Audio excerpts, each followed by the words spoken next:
Aquarius, Aquarius rising. How you doing, Aquarius? This is your reading for the Aries equinox as well as the Aries new moon that happens to be a partial solar eclipse.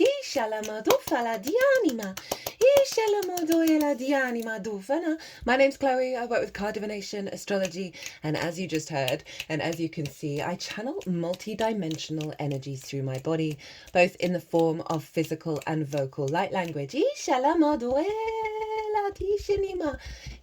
All of this brings in healing, attunement, and activation codes to the messages that are going to come through for you today. Oh, I'm feeling a bit of a throat clearing coming up. That's been happening a lot in all the readings. Mercury is retrograde, is conjunct the sun, is linked into all this Aries energy, and they're sort of tapping from the solar plexus up to the heart, right? So it's like, oh, up to the throat. I'm just going to pause for a second and do a really loud cough. I don't think that's fully appropriate here. That was quite a very visceral cough there, right? It felt like it was coming from the depths of me.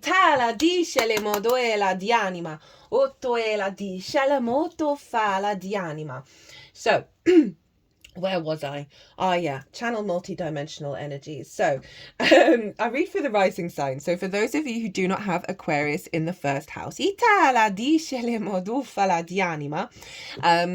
to the house it does fall in. Look to the themes of that house, and you want to apply those themes along with all the other meaning you've got going on in the sign of Aquarius to the messages that come through in this reading, because it will be as if that Aquarius energy, wherever it falls in your natal chart, is now energetically moved to the first house. So the astrology for the rising sign will always still link in. You just got to add on your own natal chart meaning on top of it.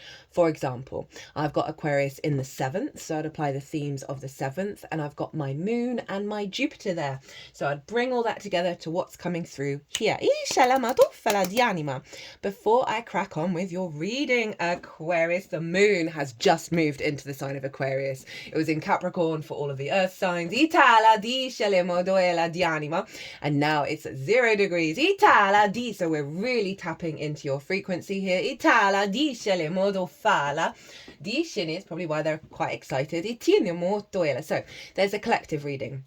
That's always the first reading that goes out. And in the collective readings, I break down the intention, the most integrated and expansive intention of any transit by looking at the astrology in a lot more detail than I do in these readings. Also pull collective tarot cards for both the spring equinox and the eclipse. Some big channeling came through, a form of channeling that has never come through before on this channel came through. Not surprising, Aries is the great initiator. So if you're curious about all of that and you want a deeper understanding of the Aries equinox, of the eclipse, before we embark on your journey, pause this video, go watch the collective and come back, because it acts as a baseline to what's going on here. So where is this all happening for you, my lovely Aquariuses? Not only the spring equinox, but also this eclipse is happening in your 3rd house, the house of the goddess, right? This is the day-to-day stuff, right? This is how we find meaning in the day-to-day. I think the 3rd house is a gateway to enlightenment, right? The more we find love and resonance and meaning and vibrancy in the washing up, right? In the little things, in the walk to the shop, the more it then ripples into the bigger things, right? It is your environment. It is the lens in which you communicate through. It's linked into short distance trips as well as school, because it's about learning things for the first time, and siblings. So you have a massive pile up going on in the sign of Aries. We've got 2 retrogrades happening there, which were happening at the exact moment of the ingress of the sun. We're going to have 2 more, and they're all going to move back into Pisces. So the energy predominantly of this year, the focal point is on fire and water, with a big focus on Aries and Pisces, as well as the South Node in Virgo, North Node in Pisces. So the more we get to grips and understand what these big shifts are bringing in, the more that we can be in our flow state and elevate the experience. So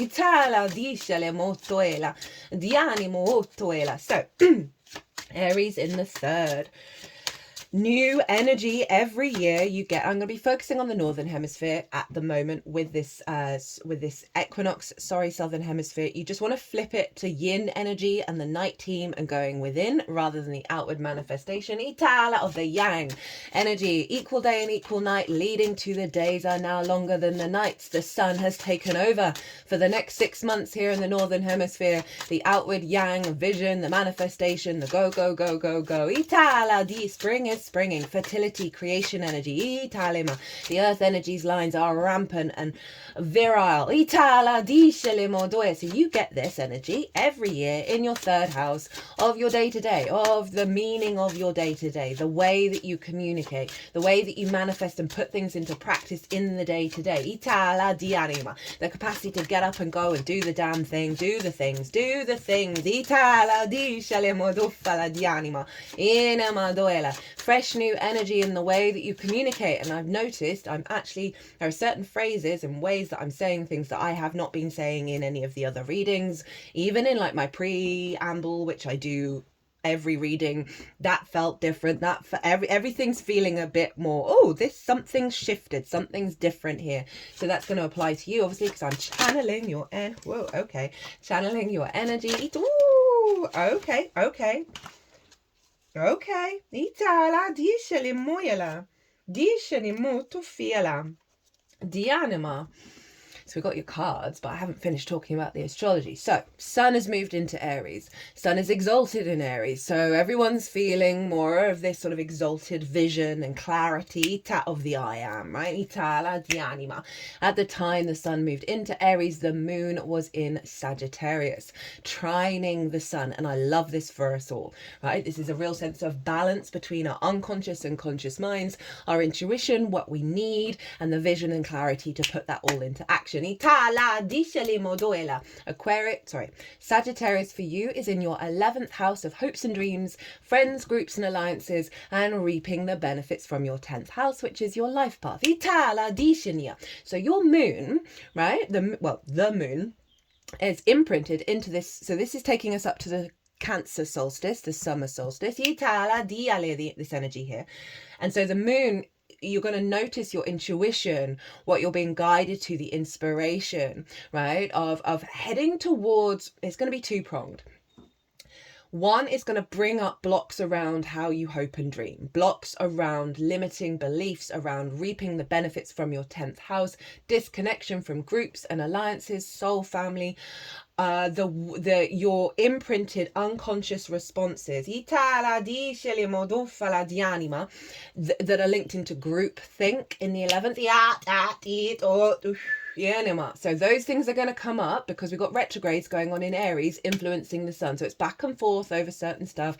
We're not going to see things manifesting. We're deepening an understanding of that Aries energy, which is obviously that moon is influencing. So it is about bringing things up from the past in order to burn them down, basically, with all this fire going on.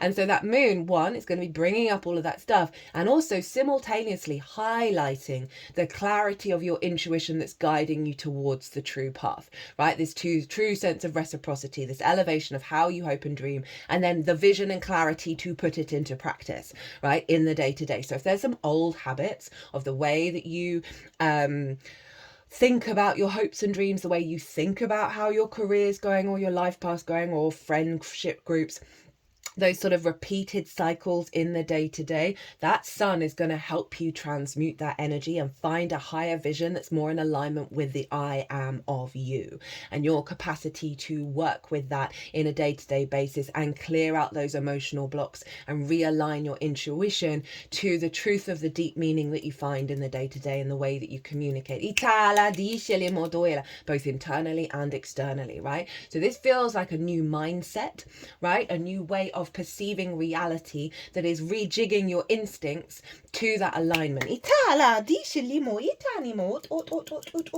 that's linked into obviously the Mercury retrograde and the Venus retrograde. Now, I've done a Venus retrograde transit series. It's in its own playlist. It's easy to find, where I've broken down the Aries, because it's moving from Aries back into Pisces. I've broken down the themes of that, the themes of Venus, the themes of the retrograde. So you might want to go check that out, because it's the first of the 4 that are going to do that in these signs. And there were so many things at late degrees of Pisces for both the equinox and the eclipse that they're basically blended together right at the moment. I didn't do a Mercury retrograde series. I pulled cards for it in the Virgo full moon transit, simply because most of it's in the Venus retrograde, and I've got so much going on in my life and there's so much astrology at the moment, I just did not have time. But all of the major themes are in that Venus retrograde, particularly because when Mercury went retrograde, it was conjunct Venus, and there's a very similar arc in their retrograde cycle with this particular part of time. So if you want a deeper understanding of all that stuff going on in Aries, go check out those other 2 transits. So let's get into your stuff, Aquarius. So this is the most integrated and expansive intention of what this Aries equinox is bringing in, that's unfolding over the next 3 months. This is what's manifesting. So what's the vibe? And this is, I tap into the most integrated and expansive intentions. So it's like root energy. So whatever's going on in your individual life, because we're all fractal energies of the universe, so it's all very different, you can apply this root intention to what's going on, because it'll help you zoom out and give perspective if, say, you're having a bit of a difficult time, right? Like, what is that difficult time trying to teach us, right? Right, what have we got? The 4 of Wands. Okay, I like this. This works with both the moon and the sun, right? For me, this is the harvest energy, right? Group of people over time put the work in, and now of growing all the things, and now they're reaping the benefits of it. It's a celebration card. It's a milestone card. So there is this element around finding meaning in the day-to-day of the work that you're doing, the work that your soul has been doing, and finding that meaning, finding that resonance. And we can link it into groups as well, of being more open to collaboration, open to celebrating. There's stuff to celebrate. There's milestones that are happening in regards to your hopes and your dreams, and the way that you're doing the work and celebrate. So say like things haven't fully manifested.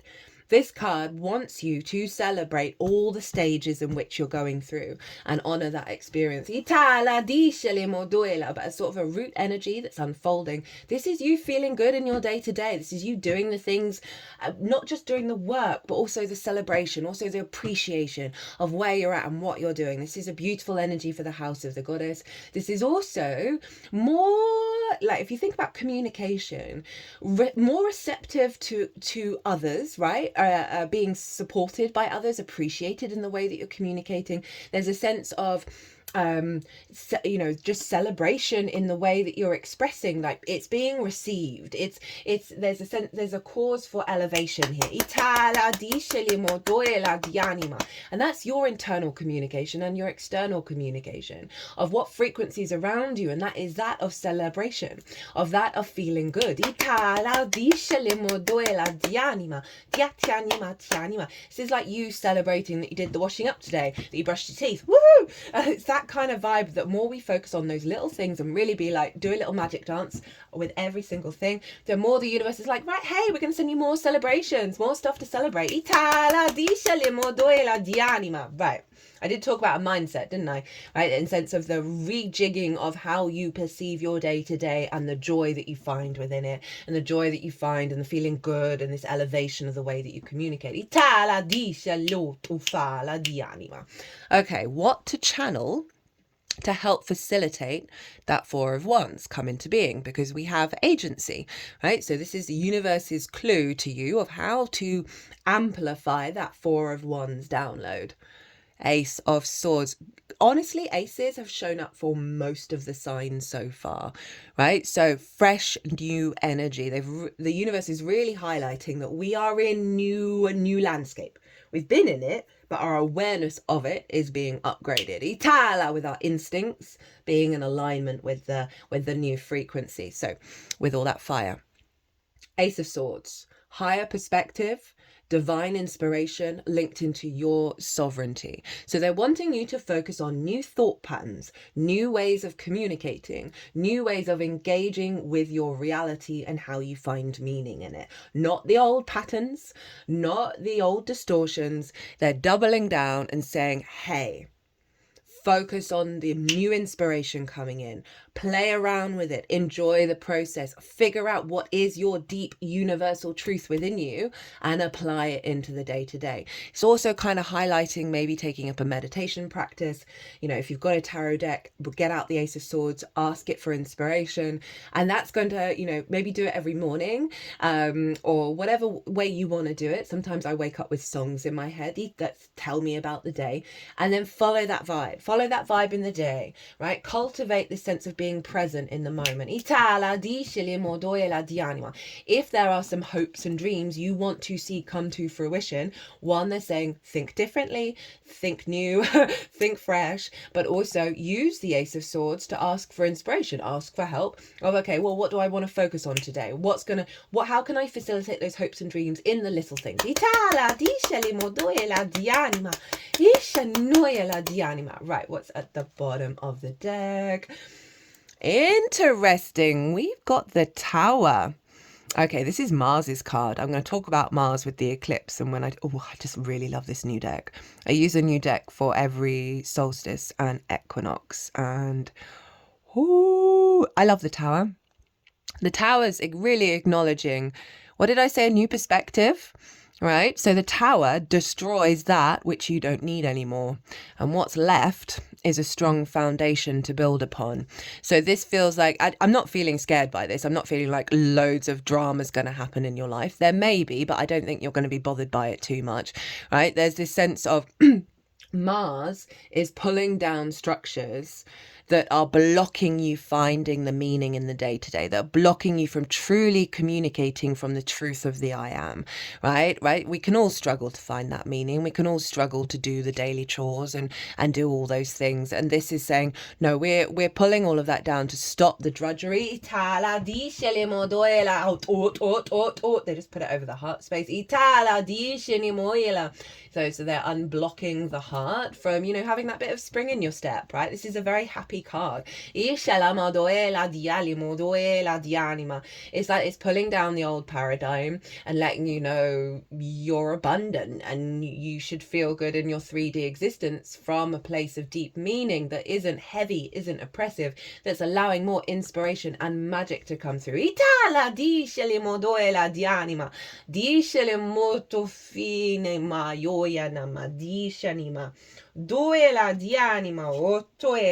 So underneath it is the Seven of Wands, and it's kind of the Six of Wands. This figure instinctively knew they had to go on a bit of a hero's journey, right? Involved challenges, involved difficulties, but they knew they needed to do it. They didn't do it for anybody else's recognition, but here they are being celebrated, feeling very victorious, right? And underneath that is the Two of Pentacles, of moving away from a scarcity hamster on the wheel mindset. And so this Tower is pulling down those structures, right, of the limiting belief that we have about how our reality can manifest. And you're going to feel very good at the end of this process because you're getting out of the hamster wheel.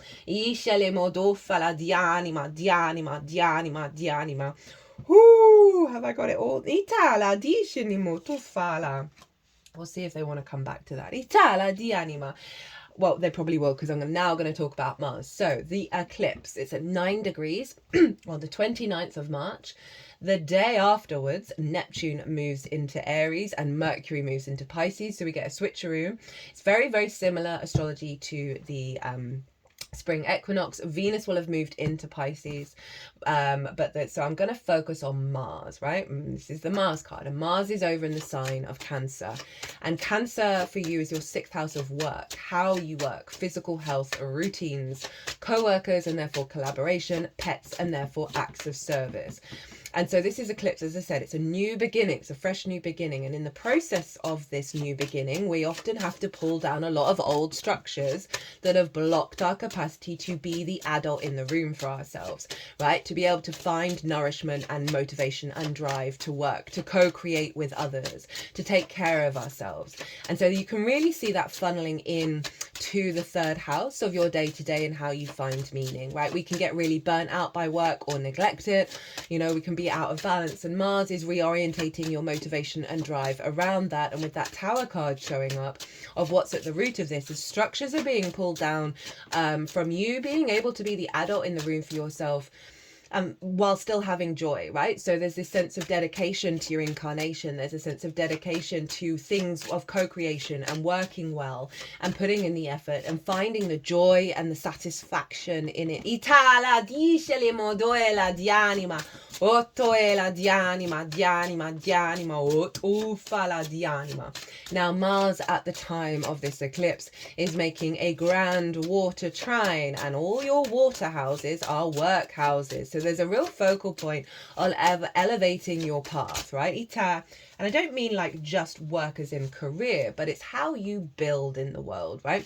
So Saturn is trining Mars over in Pisces, which is your 2nd house of your skills and tools, your resources, how you manifest and bring in regular income, the things that you value and how you value yourself. Saturn's getting you to commit to that, commit and understand and build stronger foundations of how you manifest, right? How you value yourself, truly, madly, deeply. They are both trine Vesta over in Scorpio. Now, Vesta is one of, I love everybody, but I really do appreciate Vesta.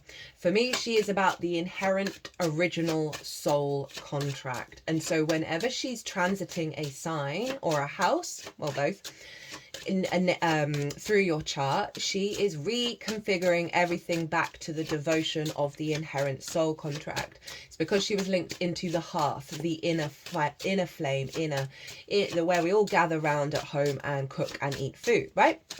She was the internal fire. And one of the most powerful soul contracts we have all experienced is keep that damn fire going, right? Think of all the survival mechanisms. Keep that fire going. That is the number one duty as we traverse this planet. She's up in your 10th house of your life path, your career, your visibility, your reputation. She's clearing out the sludge, clearing out the old contracts and reactivating your inherent soul contract to your path, right? Doesn't have to be career can just facilitate it. You know, you can apply the work houses in terms of how you value yourself and how you work well with others, which fosters healthy relationships. Whether that be business, romantic, or friendship.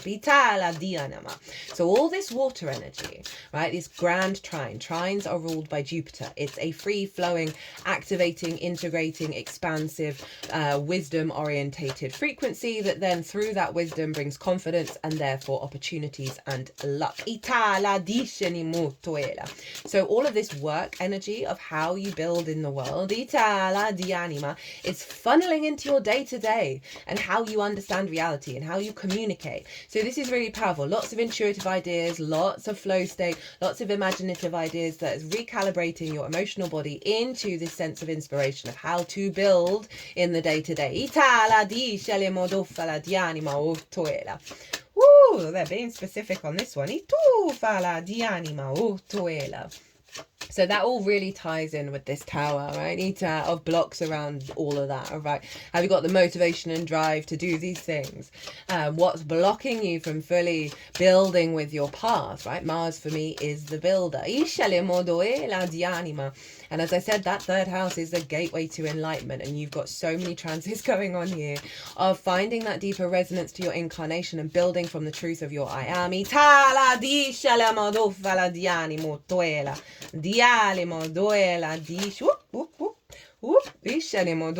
Now Mars also squaring Chiron in Aries. This is why we've got some big healing work happening with all of this. That spring equinox was in the middle between 2 eclipses. I mean, there's some huge stuff being cleared out. Itala di shinima. So those wounds around the meaning of how you communicate, the joy of existence in the day-to-day and the little things. Ita, disconnection from local community, not feeling supported. Not having the reciprocity that you think you really need in your life. So Chiron, the master teacher, the wounded healer, square Mars, right? I can see, for some of you, take what resonates, that square with Mars, Chiron and Mars are working together, that through the way that you work, you are able to communicate deep healing through that. Squares build. They can bring conflict, trust in that, but it's about building. It's where there's friction, that's where we can build. And this feels like an activation of your capacity to transmute a lot of wounds, a lot of pain in the way that you work. Now, all professions are healers, by the way. We're all healers, we're all psychics, we're all channelers. We just, every modality is a healing modality, in my humble opinion. And so this can feel, for some of you, this is really going to activate your capacity to do some really powerful work.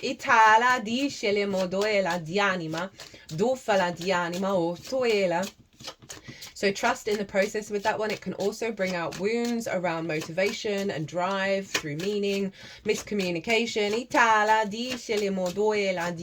But fundamentally, Mars and Chiron are wanting you to step up to your incarnation, pull your socks up, be the adult in the room in the best possible way. It's not about not having fun. It's about having the strength and the power to be able to face the day in a way that is liberating rather than oppressive.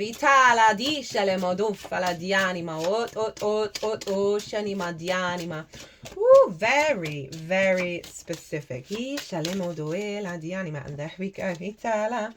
There they go. There they go. There they go.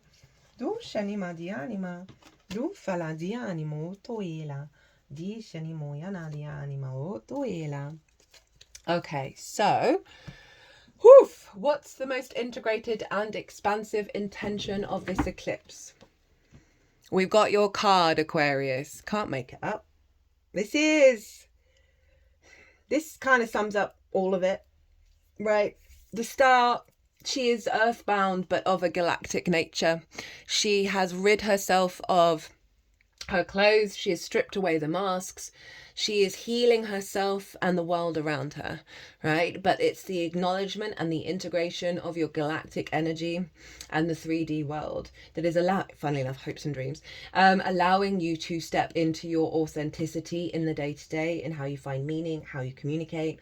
This is very profound, of your embodiment being activated, right? This higher integration of the multidimensional self that is allowing you to have more space to find joy and meaning and resonance in your day-to-day, in the little things, in the way that you communicate, right? It's coming from a more authentic place. And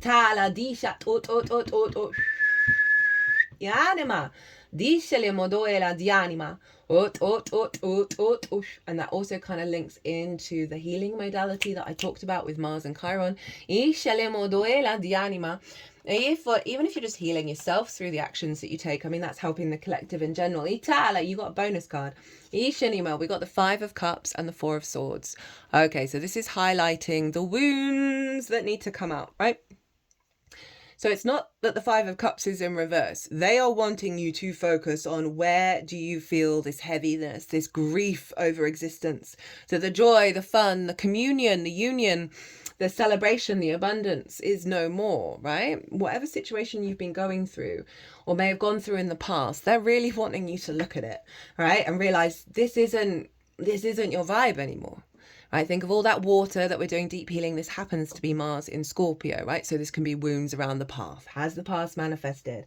Has that diminished your life force in your day-to-day, right? So allow the transmutation of that great water trine to help you work through all of this, release all of this, whether it's taking baths, doing breathwork, meditation, crying into your pillow and releasing it all, letting it go, dissolving it. Itala di moduela di anima. Because it's come with the Four of Swords, and the Four of Swords, I love the Four of Swords.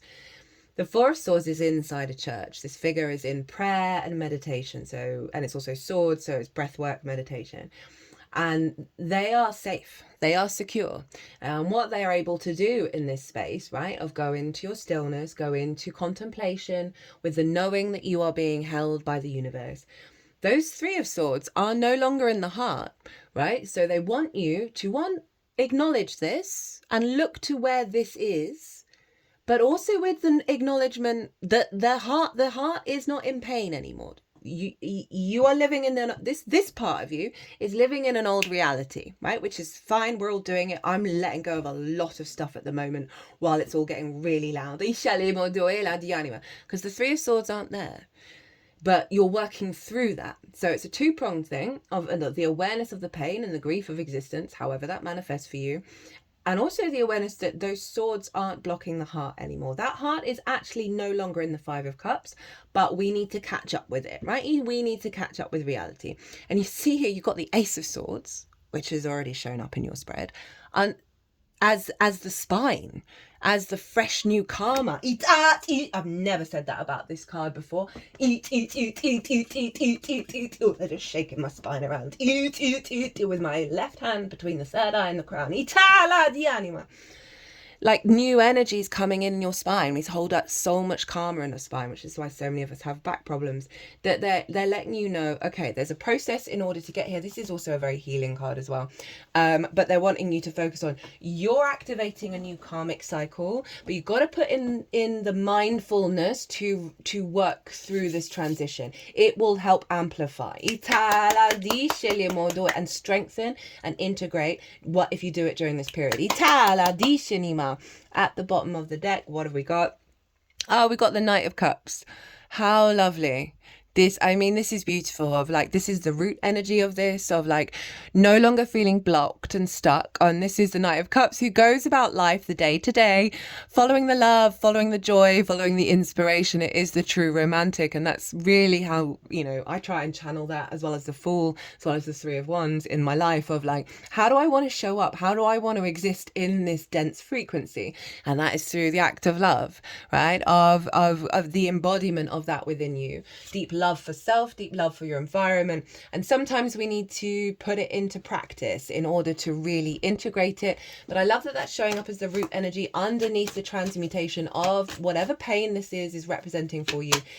Is bringing you into a flow state, is bringing you into an alignment with the joy of existence. Itala discelemo doela di anima, iscelemo tofiela di anima, o tuela di animo toela.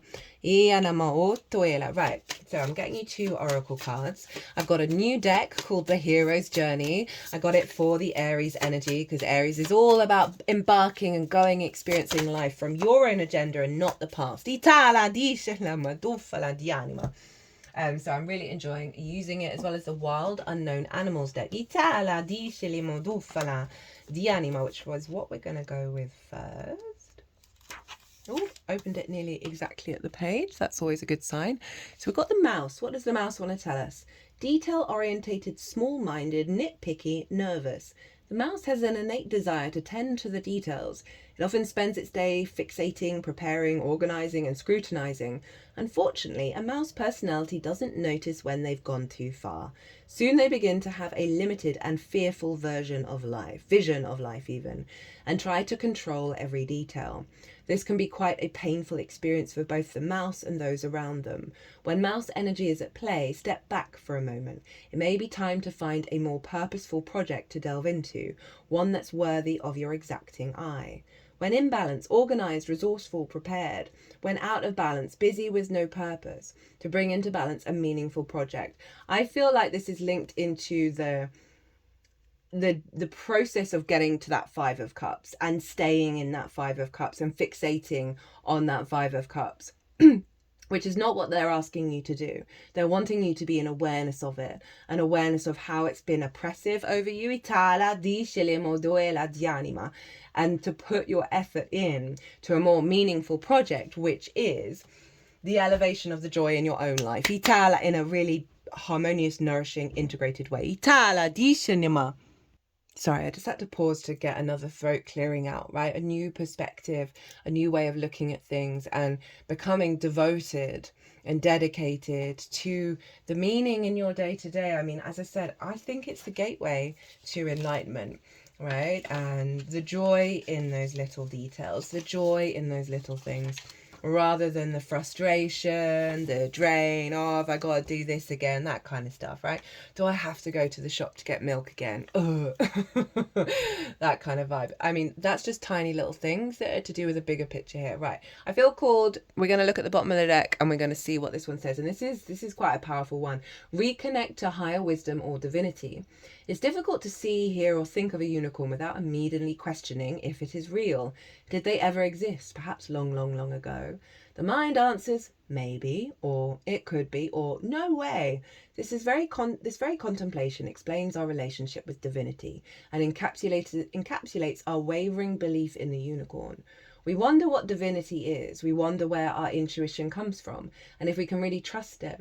We think about the higher power and our minds hesitate between yes, no, and maybe. Is it male or female? Does it have a name? Is it just a feeling?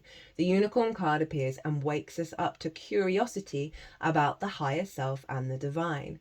It is a card of questioning, exploring, and contemplation, or contemplating the inexplicable. The mind's eye knows there is something beyond our day-to-day lives, a deeper dimension to our experiences. The mind's eye reaches and reaches and reaches out to grasp something more. You are the unicorn and you have begun your quest for answers. And that is bringing that higher meaning into your day to day and being able to alchemize that. The unicorn and the sixth chakra. It is no surprise that the subtle essence of the unicorn card resides at the third eye. They were doing work between the third eye and the crown. The exact place from which the unicorn's horn extends. This center is called the Ajna chakra, the command center. The ancient yogis believed it to be responsible for our intellect, intuition, and deepest wisdom. Some say two eyes see the past and present, while the third eye peers into the future. So they're wanting you to get a little bit more magical. Not surprising with that four of swords, right? And the star of activating more of your galactic energy in the day-to-day. And you, as I said, you're going to see a knock-on effect of that expand outward. Who just got this? It's interesting. I'm sorry, I looked at the other card with the other oracle deck. This is the first time I've ever used it on the channel. I've only used it twice personally, so I don't ever go through decks. I don't like spoilers, right? But this card, who did this show up for? I think it was Gemini. Was it really just Gemini? I think it really was, which is the reading I just did. Be reborn daily. Let go of the past and breathe in your new incarnation. Lol. Dawn and resurrection are synonymous. The reappearance of the light is the same as the survival of the soul. Victor Hugo. In every moment you can begin anew. With this next breath, know that you are wiping the slate clean and releasing any baggage you've been carrying thus far, because you no longer need it. Exhale the past completely, and as you inhale, open yourself to a whole new vista. A whole new incarnation, a whole new story of who you are and why you are here. You selected this card on this day, in this moment, to remind yourself that you are always at a crossroads. There is always a choice. The reset button is in your hand. What new story would you like to tell? Who will you be today? What if the entire world is conspiring for your greatest good? What might happen if you choose to see everything as a blessing? Oof, had a big energy release at that one. Ooh, what might happen if you choose to see everything as a blessing? Far cry from that Five of Cups. Dream symbol, birth or rebirth. A dream of birth is about coming into a whole new incarnation in which you may be unrecognizable to yourself. The birth process is symbolic of the chaos and the pain that can be incredibly blissful and joyful if you approach it with consciousness. Allow for the contractions, the pushing and pulling, and the messiness of the transition between who you used to be and the improved self you are expanding into. Be extra gentle, soak in a bath of unconditional love, breathe deeply, and allow yourself time to move slowly as you take baby steps towards discovering yourself and your life anew. Mantra: I open my heart and let myself be reborn daily. I mean, it's so appropriate for the third house.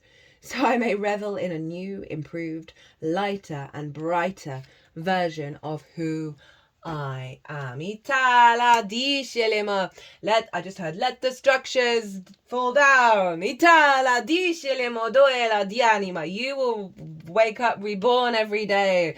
We'll pull more down. You'll wake up refreshed, reborn. Like, I think their point is the process in which you're getting to is going to dissolve and extinguish very quickly. As in, when I saw that tarot card, it didn't feel like it was heavy. It was simply the awareness of the destruction in which you are being reborn through. At the bottom of the deck, we've got a splendid torch blaze brightly, my loves.